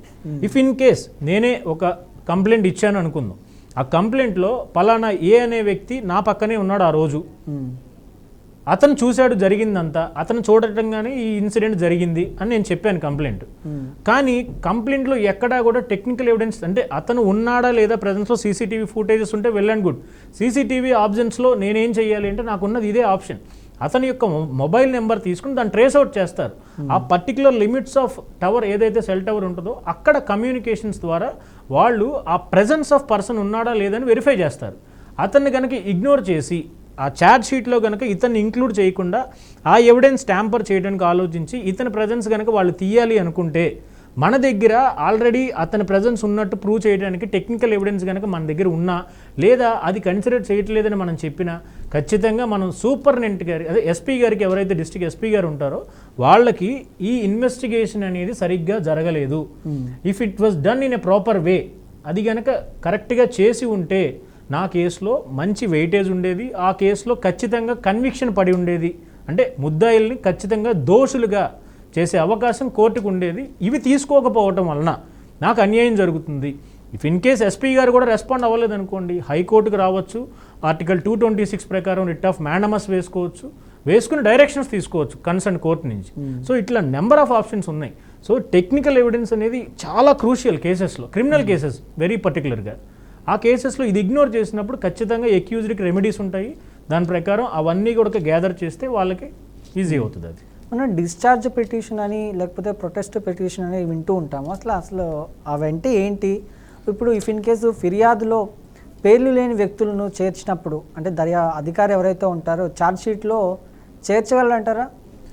సార్ ఈ ముందు డిశ్చార్జ్ పిటిషన్ అనే దాని గురించి ఒకసారి మాట్లాడదాం. డిశ్చార్జ్ పిటిషన్ జనరల్గా ఎప్పుడు వేస్తారంటే ఇప్పుడు మనం 498లో చెప్తున్నాం చాలా ఫాల్స్ కేసెస్ ఉంటాయి. అందులో వాళ్ళకి 2 ఆప్షన్స్ ఉంటాయి. ఒకటి హైకోర్టులో క్వాష్ వేసుకోవచ్చు, క్వాష్ ద్వారా ప్రొసీడ్ అవ్వచ్చు. నెక్స్ట్ వచ్చేటప్పటికి ఎక్కడైతే సీసీ అంటే ఆ ఛార్జ్ షీట్ అనేది క్యాలెండర్ కేసుగా రిజిస్టర్ అవుతుందో ఆ కోర్టులో వీళ్ళు డిశ్చార్జ్ పిటిషన్ ఫైల్ చేసుకోవచ్చు. డిశ్చార్జ్ పిటిషన్ ఫైల్ చేసినప్పుడు ఎందుకు డిశ్చార్జ్ అంటే నేను ఈ కేసులో అన్యాయంగా మోపబడిన ఆరోపణల వల్ల నేను వచ్చి ఇక్కడ ఇరుక్కుపోయాను, నన్ను ఆ ఎలిగేషన్స్ అనేది అన్నీ కూడా ఫాల్స్గా ట్రీట్ చేసి నా దగ్గర దాన్ని నేను ఏదైతే నా ఇన్వాల్వ్మెంట్ లేదు అని నేను ప్రూవ్ చేసుకుంటున్నానో దానికి సంబంధించినంత వరకు నా దగ్గర ఎవిడెన్స్ ఉంది, సో నన్ను ఆ కేసులో నుంచి డిశ్చార్జ్ చేయండి ఇవన్నీ కన్సిడర్ చేసి అని చెప్తే డెఫినెట్గా కోర్టు దాన్ని కన్సిడర్ చేస్తుంది. దానికి ఒక ప్రావిజన్స్ కూడా సిఆర్పిసి ప్రకారం ఉంటుంది. సిఆర్పిసి ప్రకారం ఆ ప్రావిజన్స్ తీసుకుంటే డైరెక్ట్గా మీరు ఏ కోర్టులో అయితే ఛార్జ్ షీట్ వేయబడి ఉంటుందో ఆ కోర్టులోనే మిమ్మల్ని డిశ్చార్జ్ చేసే అవకాశం ఖచ్చితంగా ఉంటుంది. నెక్స్ట్ ప్రొటెస్ట్ పిటిషన్ అంటే ఇది కంప్లైంట్ ఎవరైతే ఇచ్చారో వాళ్ళకి సంబంధించినంత వరకు. ఇప్పుడు జనరల్గా ఈ ఫాల్స్ కేసెస్ అని చెప్పిన దగ్గరే A11 అని ఎక్యూజ్డ్స్ ఒక 10 మందిని 11 మందిని 12 మందిని వీళ్ళు యాడ్ చేసుకుంటూ వెళ్తూ ఉంటారు. వాళ్ళ మీద ఎక్విజిషన్స్ అనేది ప్రూవ్ అయినాయా లేదా అనేది చెప్పేది ఇన్వెస్టిగేషన్ ఆఫీసర్. ఇన్వెస్టిగేషన్ ఆఫీసర్ కనుక ఆ కేసెస్లో ఉన్న ఎలిగేషన్స్ ఏదైతే అగైనెస్ట్ ఆ ఎక్యూజ్డ్ అందరి మీద కూడా ఈ ఎలిగేషన్స్ ఎక్కడా కూడా అట్రాక్ట్ అవ్వట్లేదు, వాళ్ళని మీద ఈ ఎలిగేషన్స్ ప్రూవ్ చేయలేకపోయాం కాబట్టి ఆయనకున్న పరిధిలో వాళ్ళందరినీ ఆ కేసులో రిమూవ్ చేయొచ్చు. ఛార్జ్ షీట్ వేస్తున్నాము, అలాగే నోటీస్ ఇస్తారు కంప్లైనెంట్కి. ఎవరైతే ఆ కంప్లైంట్ ఇచ్చారో డిఫాక్టో కంప్లైనెంట్ వాళ్ళకు ఒక నోటీస్ ఇచ్చి ఈ కేసెస్లో వీళ్ళందరినీ డిశ్చార్జ్ చేస్తున్నాము, వీళ్ళెవరూ కూడా ఈ కేసులో లేరు కాబట్టి వీళ్ళని ఫాల్స్ కేసు కాబట్టి వాళ్ళ మీద ఉన్న ఎలిగేషన్స్ వల్ల వీళ్ళని మేము రిమూవ్ చేసేస్తున్నాం ఈ కేసులో అని చెప్తారు. ఇఫ్ ఇన్ కేస్ ఆ ఆర్డర్ కనుక ఆవిడ అగ్రీవ్ అయితే, అంటే నచ్చకపోతే వాళ్ళ ఎలిగేషన్స్ కనుక నేను ప్రూవ్ చేస్తాను వాళ్ళ ఇన్వాల్వ్మెంట్ అని చెప్పగలిగితే ఆవిడ అదే కాంపిటెంట్ కోర్టులో ప్రొటెస్ట్ పిటిషన్ అనేది ఫైల్ చేసుకుని వాళ్ళందరినీ మళ్ళీ ముద్దాయిలుగా యాడ్ చేయండి అని కోర్టు గారికి ఒక అప్లికేషన్ ఫైల్ చేసుకోవచ్చు. దాని మీద కోర్టు ఆర్డర్స్ పాస్ చేస్తుంది. నెక్స్ట్ వచ్చేటప్పటికి మూడోది ఏదో అడిగినట్టున్నారు. ఎస్, ఇప్పుడు ఇఫ్ ఇన్ కేసు పేర్లు లేవనుకోండి, ఆ పిటిషన్లో ఏదైతే ఉంటుందో దర్యాప్తు అధికారి ఆ పేర్లను యాడ్ చేస్తే అవకాశాలు ఉంటాయంటారా? కొన్ని సందర్భాల్లో సార్ ఇష్యూని నెరేట్ చేసేటప్పుడు ఒక క్రిమినల్ కేసే నడుస్తుంది. క్రిమినల్ కేసులో ఒక మోడస్ ఆపరాండమ్ అనేది ఒకటి ఉంటుంది. అందులో మోటివ్ ఏంటి, ఒక ఏ అనే వ్యక్తి బి అనే వ్యక్తిని చంపడానికి వచ్చాడు అంటే ఎవరి ప్రోద్బలం ద్వారా వచ్చాడు, అక్కడ కాన్స్పిరసీ అనేది ఉందా, క్రిమినల్ ఇంటెన్షన్ ఉందా, లేదా వాళ్ళొక ప్లానింగ్ ఏదైనా చేసుకుని ఎవరన్నా ఒక వ్యక్తి చెప్తే ఈ ఇన్సిడెంట్ చేయడానికి వచ్చారా, ఇట్లాంటి ఏంటంటే ఇమీడియట్గా ప్రూవ్ అయ్యాయి కాదు. సో అక్కడ సస్పెక్టెడ్ లిస్ట్ కొంతమంది ఉంటుంది. ఇప్పుడు ఏదైనా క్రిమినల్ కేసు రిజిస్టర్ అయితే ఆ సస్పెక్టెడ్ లిస్ట్ ఎవరైతే ఉంటారో వాళ్ళందరినీ వెరిఫై చేసుకుంటూ వెళ్తారు, ఇతను చేశాడని. అట్లాగా ఇఫ్ ఇన్ కేస్ ఎఫ్ఐఆర్లో కనుక ఎవరైతే ఎక్యూజ్డ్గా మోపబడిన అతని వ్యక్తి పేరు కనుక లేకపోయినంత మాత్రాన అతను చట్టంలో తప్పించుకోవచ్చు అనే అవకాశం అయితే లేదు. అతనిని ఎఫ్ఐఆర్లో పేరు లేకపోయినప్పటికీ ఖచ్చితంగా ఛార్జ్ షీట్లో ప్రాపర్ ఇన్వెస్టిగేషన్ చేసి అతని ఇన్వాల్వ్మెంట్ కనుక ఇన్వెస్టిగేషన్ ఆఫీసర్ ప్రూవ్ చేయగలిగితే ఖచ్చితంగా అతని ముద్దాయిగా యాడ్ చేసుకోవచ్చు. ఈవెన్ అక్కడతో కూడా అవ్వకపోయినా ప్రపోజ్డ్ ఎక్యూజ్డ్గా యాడ్ చేసే అవకాశం ఛార్జ్ షీట్ అయిపోయిన తర్వాత కూడా పోలీసు వరకు ఉన్నది. సో అన్ని కేసెస్లో అట్లా ఉంటాయంటే ఖచ్చితంగా ఇంగ్రీడియంట్స్ చూసుకోవాలి కంప్లైంట్లో. ఫస్ట్ కంప్లైంట్ ఇచ్చినప్పుడు అతని మీద డైరెక్ట్గా ఎవిడెన్స్ ఉందా, ఇండైరెక్ట్ ఎవిడెన్స్ ఉందా, లేదా డైరెక్ట్ స్టేట్మెంట్ ఉందా, ఇండైరెక్ట్ స్టేట్మెంట్ ఉందా, అతను చేశాడన్న అనుమానం సస్పీషియస్గా ఉన్నా సరే డెఫినెట్గా అతను యాడ్ చేసుకోవచ్చు. అందులో అయితే తప్పు లేదు.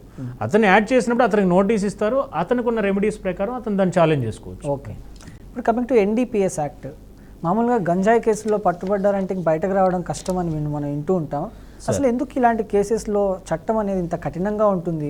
అలాంటి కేసెస్లో అరెస్ట్ విధానం కానీ లేకపోతే మధ్యవర్తుల నివేదిక నమూనా విధానం కానీ అసలు ఎలా ఉంటుందంటారు మహేష్ గారు? సార్, ఈ narcotic drugs and substances NDPS act అనేది అంటారు. సో ఈ నార్కోటిక్ సబ్స్టాన్సెస్ అనేది పబ్లిక్ హెల్త్కి ఎంత ఎఫెక్ట్ ఉంటుంది, దాని ఇంపాక్ట్ ఒకవేళ అది గనక డ్రగ్ ఎనలైజ్ చేసుకుని తీసుకున్న అతని యొక్క ఇంపాక్ట్ తన పక్కన ఉన్న వ్యక్తి మీద కానీ ఎవరి మీద అతను తప్పు చేస్తున్నాడా ఒప్పు చేస్తున్నాడా అనేది అట్లీస్ట్ తెలుసుకోలేని పరిస్థితిలో ఉంటారు వాళ్ళు. అట్లా చాలా cases, criminal cases, number of cases అనేది రిజిస్టర్ అయ్యి ఉన్నాయి త్రూ అవుట్ ఇండియా. మనకి ఈ కేసెస్లో వచ్చేటప్పటికి ఫస్ట్ ఏంటంటే క్రెడిబుల్ ఇన్ఫర్మేషన్ ద్వారా పోలీసు వారు ఒక పర్టికులర్ ప్లేస్లో ఒక ముద్దాయిని అరెస్ట్ చేశారు ఎన్డీపీఎస్ యాక్ట్ ప్రకారం అని చెప్తారు.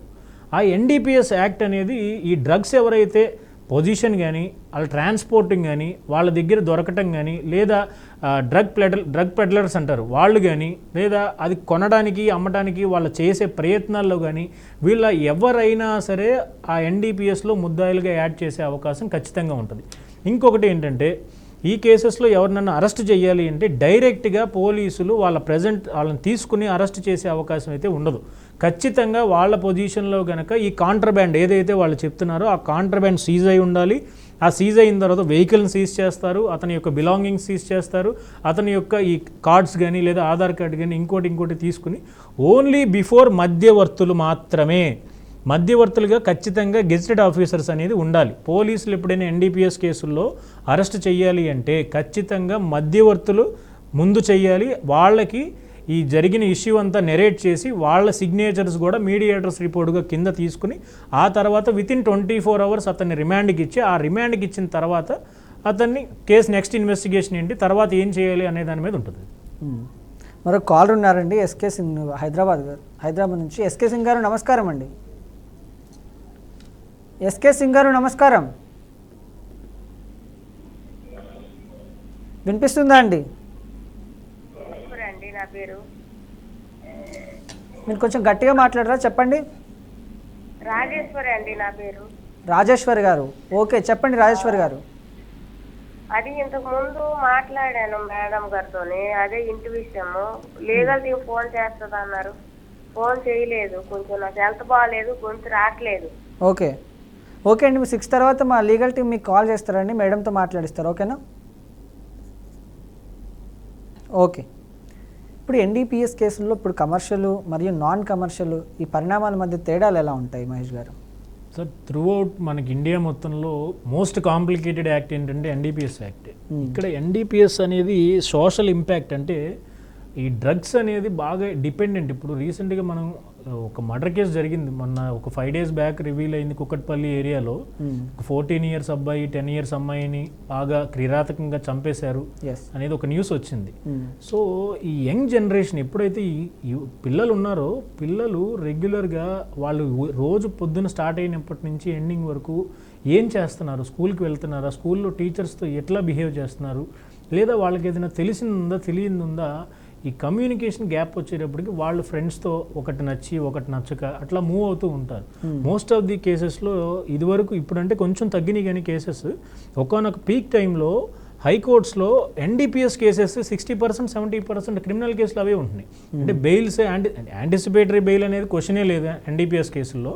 ఈ కమర్షియల్ క్వాంటిటీ ఏంటంటే Section 37 ఆఫ్ ఎన్డీపీఎస్ యాక్ట్ ప్రకారం వాళ్ళు ఏం చెప్తారంటే అబౌవ్ 20 kgs 20 kgs బిలో ఉంటే కనుక కాంట్రాబ్యాండ్ అనేది నార్మల్ క్వాంటిటీలో ఉన్నట్టు, అంటే సింపుల్ క్వాంటిటీ అంటారు. అబౌవ్ 20 kgs అయితే కనుక దాన్ని కమర్షియల్ క్వాంటిటీగా ట్రీట్ చేస్తారు.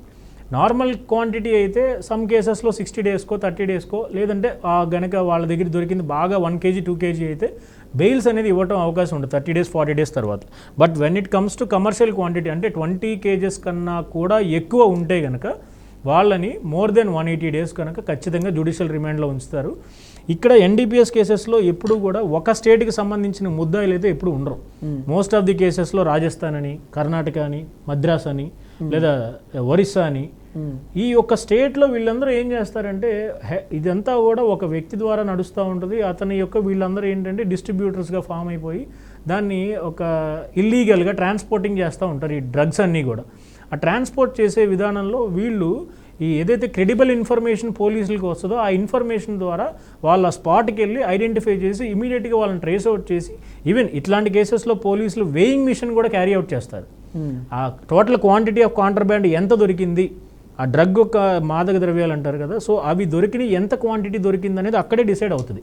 ఆ మీడియేటర్స్ రిపోర్ట్ దగ్గర కంప్లీట్ ఫ్యామిలీ డీటెయిల్స్, అతను ఎక్కడి నుంచి వచ్చాడు, అతనికి ఎవరు ఇచ్చారు, అతని యొక్క సెల్ ఫోన్ నెంబర్ ఏంటి, ఏటీఎం నెంబర్ ఏంటి, ఏటీఎం పిన్ ఏంటి, A to Z అనమాట. వాళ్ళు అవన్నీ కూడా తీసుకున్న తర్వాత ఆ వెయిట్ని బట్టి అది commercial quantity non commercial quantity అని అక్కడ డిసైడ్ చేసి త్రూఅవుట్ ప్రొసీజర్ ఉంటుంది. ఆ ప్రొసీజర్ ఫాలో అవ్వటం వాళ్ళని రిమాండ్కి అప్పచెప్పడం జరుగుతుంది. ఓకే, ఇప్పుడు coming to land grabbing act, criminal trespass అని వింటూ ఉంటాం. అసలు అదేంటి? నకిలీ పత్రాలను సృష్టించి కొంతమంది భూ కబ్జాదారులు ఉంటారు, సార్ ఇప్పుడు భూములను హరిస్తూ ఉంటారు. ఇప్పుడు నార్మల్గా పత్రాలు వీళ్ళ దగ్గర ఉన్నా కూడా నకిలీ పత్రాలు సృష్టించి అట్లా ల్యాండ్ గ్రాబింగ్ చేసే వాళ్ళు ఉన్నారు. ఇప్పుడు అలాంటి వాళ్ళకి, లేకపోతే అలాంటి వాళ్ళ మీద ప్రభావితులైన వారికి ఎలాంటి చర్యలు తీసుకునే అవకాశాలు ఉంటాయి మహేష్ గారు?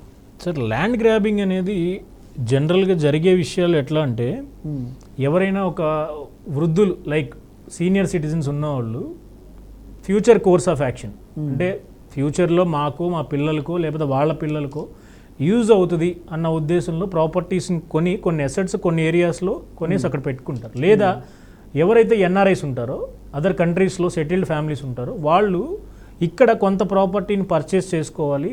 మనకేంటంటే మన కంట్రీలో మనకి ఇంత ప్రాపర్టీ ఉందని చెప్పుకోవడానికి అయి ఉండొచ్చు, లేదా ఇన్ ఫ్యూచర్ డెవలప్ అయితే కమర్షియల్ పర్పస్ కోసం దాన్ని వాడుకోవచ్చు అన్న ఆలోచన కూడా ఉండొచ్చు. ఇట్లాంటి కేసెస్లో వాళ్ళు ప్రాపర్టీ కొని ఆల్మోస్ట్ 10 to 15 years దాన్ని అట్లా వదిలేస్తారు. ఇక్కడ ఏంటంటే ల్యాండ్ గ్రాబర్స్ ప్రకారం వాళ్ళు జనరల్గా ఆలోచించేది ఒకటే, ఎప్పుడైతే వాళ్ళు ఈ ప్రాపర్టీని ఫ్రీక్వెంట్గా అబ్జర్వ్ చేస్తూ ఉంటారు, అసలు ఎవరన్నా ఈ ప్రాపర్టీలోకి వస్తున్నారా, వాళ్ళు లైక్ ఒక స్టోన్స్ పెట్టడమో లేకపోతే చిప్స్ పెట్టడమో ఏదో ఒకటి కొన్ని అక్కడ గ్యాదర్ చేసి పెట్టి ఈ చిప్స్ని కానీ స్టోన్స్ని కానీ కాంపౌండ్ వాళ్ళు కట్టడానికి ప్రపోజల్స్ కానీ ఎవరన్నా వచ్చి క్వశ్చన్ చేశారా లేదా అనేది అబ్జర్వ్ చేస్తారు. అబ్జర్వ్ చేసిన తర్వాత ఎవరు క్వశ్చన్ చేయకపోతే వాళ్ళు ఆటోమేటిక్గా ఆ ప్రాపర్టీకి వారసులు పలానా ఎక్స్ అనే ఒక వ్యక్తిని తీసుకొచ్చి ఒక డాక్యుమెంట్ క్రియేట్ చేసి వాళ్ళ పేరెంట్స్ చనిపోయారు, చనిపోయిన తర్వాత వీళ్ళే వారసులు కాబట్టి ఆ ప్రాపర్టీ వీళ్ళదే, ఒరిజినల్ డాక్యుమెంట్ అనేది మిస్ అయింది. జనరల్గా ఈ ఇష్యూస్ ఎట్లా ఉంటాయంటే ఒరిజినల్ డాక్యుమెంట్ అనేది మేమేదో హౌస్ కాలిపోయినప్పుడు ఏదైనా ఒక సునామీ వచ్చినప్పుడు న్యాచురల్ కెలామిటీస్లో అది పోయింది అని చెప్తారు. కొనుక్కునే అతనికి ప్రాపర్టీ చూస్తాడు తప్ప జెన్యూనిటీ ఎట్లా తెలుస్తుంది అంటే వాళ్ళు పేపర్ పబ్లికేషన్ కూడా ఇస్తారు కొన్ని కేసెస్లో. పేపర్ పబ్లికేషన్ ఇచ్చి మేము మా ఒరిజినల్ డాక్యుమెంట్ లాస్ అయ్యాం, ఎవరికైనా దొరికితే ఇవ్వండి. వీళ్ళకి ఎట్లా తెలుస్తుంది ఓనర్స్కి, వాళ్ళు ఇక్కడ ఉండరు, వాళ్ళు యుఎస్లోనో లండన్లోనో జర్మనీలోనో సెటిల్ అయి ఉంటారు, లేదా కంప్లీట్లీ ఓల్డ్ ఏజ్డ్ అయి ఉంటారు. వాళ్ళు ఏంటంటే వాళ్ళ పిల్లలు చూసుకుంటారులే, లేదా వాళ్ళు మనం చనిపోయేలోపు పిల్లలకి ఇవ్వాలన్న వీలునామా రాసి ఉన్న ప్రాపర్టీస్ని వీళ్ళు కబ్జా చేసేసి ఆ ప్రాపర్టీకి థర్డ్ పార్టీ ఇంట్రెస్ట్ క్రియేట్ చేస్తారు. ఇక్కడ ఎవరైతే ప్రాపర్టీని కొనుక్కున్నాడో అతను నష్టపోతాడు, అమ్మిన వాళ్ళు వీళ్ళు బాగానే ఉంటారు. ఒరిజినల్ ఓనర్ వచ్చి ఈ ప్రాపర్టీ నాది అని చెప్తాడు, నీది అంటే అతను ఒరిజినల్ డాక్యుమెంట్ తీసుకొస్తాడు. తీసుకొచ్చిన తర్వాత వీళ్ళు ఈలోపు ఏంటి మీరు ఎట్లా కొన్నారని అడిగితే పేపర్ పబ్లికేషన్ ఇచ్చాము, పోలీస్ కంప్లైంట్ ఇచ్చాము, మీరు చనిపోయారని చెప్పి family member certificate, death certificates కూడా తీసుకొచ్చారు, ఇన్ని డాక్యుమెంట్స్ ఉన్న తర్వాత మేము ఎట్లా నమ్మకుండా కొంటాం. బట్ ఈవెన్ దో వాళ్ళు అట్లాంటి పరిస్థితిలో కొన్నప్పటికీ కూడా అది ఎవరికి చెల్లదు. ఎవరైతే ఒరిజినల్ ఓనర్ ఉంటారో వాళ్ళు డిక్లరేషన్ సూట్ ఫైల్ చేసుకుని, అంటే దావా ఒకటి ఫైల్ చేసుకుని సూట్లో వాళ్ళు దాన్ని క్లెయిమ్ చేసినందుకు కోర్టుకి ఆ ప్రాపర్టీకి సంబంధించిన డాక్యుమెంట్స్ అన్ని సబ్మిట్ చేస్తే కోర్టు వాళ్ళకి ఫేవరబుల్గా ఖచ్చితంగా ఆర్డర్ ఇస్తుంది. ఓన్లీ నష్టపోయేది ఏంటంటే ఈ కొనుక్కున్న వాళ్ళు.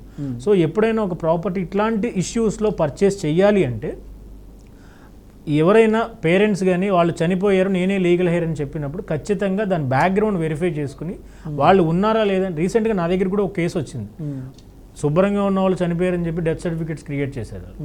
సో వాళ్ళు వస్తే నోటీస్ ఇచ్చాం, మేము ఏం చేస్తాం, ఇట్లాంటి సిచ్యువేషన్ చెప్పలేము. సో తర్వాత ఇచ్చిన నోటీస్ కూడా అడ్వకేటే, చనిపోయాడు వాళ్ళకి సంబంధించిన లీగల్ హెయిర్ ఇక్కడ ఉందని చెప్పారు ఆయన. సో ఇట్లాంటి కేసెస్లో మనం చెప్పలేము అది అడ్వకేట్ ఫాల్టా క్లయింట్స్ ఫాల్టా అనేది. ప్రాపర్ వాళ్ళు ఏంటంటే అడ్వకేట్స్కి క్లియర్ అడ్వైజ్ అనేది ఇవ్వాలి వాళ్ళు కూడా. సో వాళ్ళు ట్రాన్స్పరెంట్గా లేకపోతే వాళ్ళు ఇచ్చిన నాలెడ్జ్తో ఈ నోటీస్ ఇస్తారు. సో లైబిలిటీ అనేది ఈయనకి కూడా వచ్చేస్తుంది ఆటోమేటిక్గా. అందుకని ఎవరన్నా చేసేది ఒక పని ఉన్నప్పుడు డెఫినెట్గా వాళ్ళు ప్రాపర్ మెజర్స్ అనేది తీసుకుంటూ ఉండాలి. థ్యాంక్ యూ మహేష్ గారు, థ్యాంక్ యూ సో మచ్ మీ విలువైన సమయాన్ని బీఆర్కే ప్రేక్షణ కోసం thank you sir, thank you very much. వాళ్ళకు ఉన్నటువంటి సలహాలు సందేహాలు సూచనలు ఇచ్చిన ధన్యవాదాలు. మనం మొదటి నుంచి బీఆర్కే న్యాయవేదిక కార్యక్రమంలో చెప్పేది ఒకటే, మీరు లాయర్ని లేకపోతే అడ్వకేట్ని ఎంచుకునే ముందు మంచి వాళ్ళని, అంటే చట్టం గురించి కానీ లేకపోతే దాని మీద మంచి అవగాహన ఉండే వాళ్ళని ఎంచుకుంటే మీ కేసులో పురోగతి అనేది కనిపిస్తుంది. ఈ మధ్య కాలంలో చాలామంది అడ్వకేట్లు కావచ్చు, లాయర్స్ కావచ్చు, చాలా రకాలుగా క్లయింట్స్ని కూడా ఇబ్బంది పెట్టే వాళ్ళు కూడా ఉన్నారు. బట్ ముందుగా చెప్పేది ఏంటంటే మంచి లాయర్ని ఎంచుకోండి అనేది బీఆర్కే న్యాయవేదిక చెప్తాం. ఏదేమైనప్పటికీ మన సమాజంలో చట్టాలు ప్రతి ఒక్కరిని రక్షించడానికి, న్యాయం చేయడానికి తీసుకురాబడ్డవి కాబట్టి, కానీ కొన్ని సందర్భాల్లో చట్టాలే వివాదాస్పదం అవుతూ నిర్దోషులను కూడా ఇరుక్కుపోయే పరిస్థితి వస్తుంది. భార్యాభర్తల మధ్య తగాదాలు, కట్నం కేసులు, ఎన్డీపీఎస్ లాంటి కఠిన చట్టాలు, భూ కబ్జా కేసులు ఇవన్నీ న్యాయం కోసం సృష్టించబడినప్పటికీ కూడా దుర్వినియోగం అవుతున్నాయనే ప్రశ్నలు తలెత్తుతున్నాయి. నిజమైన నేరస్తుడు శిక్ష పడాలి, నిర్దోషి రక్షించబడాలి. ఇదే న్యాయ వ్యవస్థ యొక్క అసలు ఆత్మ. కానీ ఆ ఆత్మను కాపాడుకోవడం మనందరి బాధ్యత. ఈరోజు చర్చలో వచ్చిన అంశాలు ప్రతి ఇంటి దగ్గరికి ఉన్నవే కాబట్టి సమస్యలు వచ్చినప్పుడు చట్టాన్ని ఆయుధంగా కాకుండా రక్షణగా ఉపయోగించాలన్న సందేశంతో ఈ కార్యక్రమాన్ని ముగిస్తున్నాం. తర్వాతి ఎపిసోడ్లో మరో ముఖ్యమైన సామాజిక న్యాయ అంశాలపై మిమ్మల్ని కలుసుకుందాం. అప్పటి వరకు చూస్తూనే ఉండండి బీఆర్కే న్యూస్, తెలుగోడి సత్తా.